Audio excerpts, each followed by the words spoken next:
deep web is mundane. Databases holding things like flight listings or government records, and search engines aren't good at searching through databases. So most of that remains in the deep web, and there's a lot of it. Estimates say that the deep web is far larger than the web most of us interact with on a daily basis.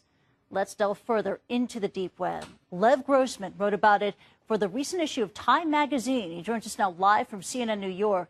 Lev, good to see you again. And first tell me, now that we know what the deep web is, how can I access the deep web? Well, one of the funny things about it is it's a lot easier than you'd think. All you have to do is download a software called Tor, which is at torproject.org. It takes about 2-3 minutes to download over a broadband connection and set up. It is about as idiot-proof as you can imagine. It doesn't take a technical genius to get on the deep web. In fact, it's very simple.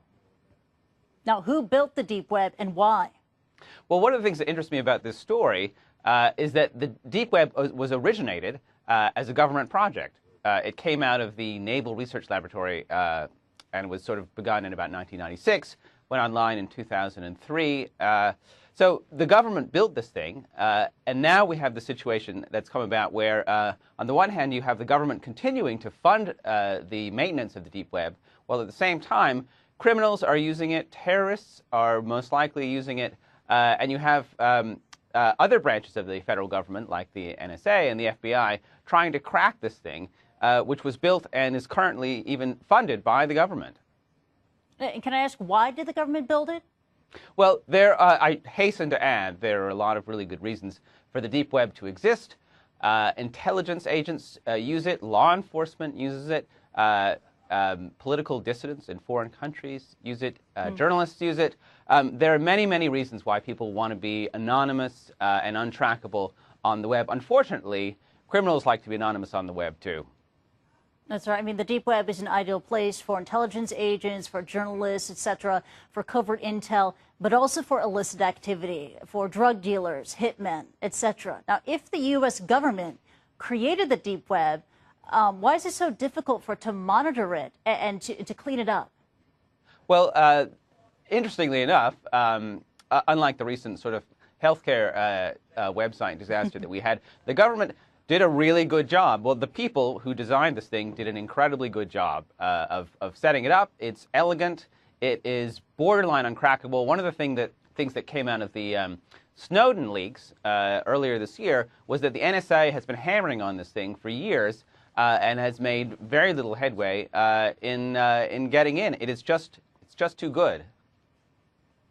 And in your article, you talked about when the deep web, which was created by the U.S. government, started to get corrupted. At what point did illicit activity start to take root there? Well, we don't really know, but pretty early on. This thing goes live in the formal way 2003. 2007, we start to see screenshots from jihadi how-to manuals explaining to people how to use Tor to hide what they're doing. 2006, I believe, was probably the first known drug dealing site that went up on there, but things really took off in 2009 when you have the advent of Bitcoin, which is an online, virtually untrackable currency. So not only can people navigate the deep web and nobody knows who they are, they can also buy things and nobody can track the money. Is that the reason why the Silk Road managed to thrive for so long? Because it was operating for, what, 2.5 years because of that double layer of anonymity through the encryption and also Bitcoin? 2.5 years, almost 1 million customers, over $1 billion worth of drugs and other contraband sold. And yeah, the secret of the Silk Road was a combination of the anonymity of Tor and the deep web combined with the anonymity and untraceability of Bitcoin. It creates together this platform for illicit activity, which is unlike anything that we've ever had before. And after the fall of the Silk Road, what's next for the deep web? I mean, there's a lot of attention on it now. Will we see more illicit online marketplaces like Silk Road take its place? What will it look like? That's exactly what we're going to see. One of the interesting things about the case against this guy who's been nabbed for setting up the Silk Road, Ross Ulbricht, is he made a lot of mistakes. He didn't get caught because his model was bad. He got caught because he let traces of himself slip here and there. He was kind of an amateur. He didn't really know what he was doing. But theoretically, you could do something like the Silk Road, and if you did it carefully and properly and with some technical know-how, it would be very, very hard to stop.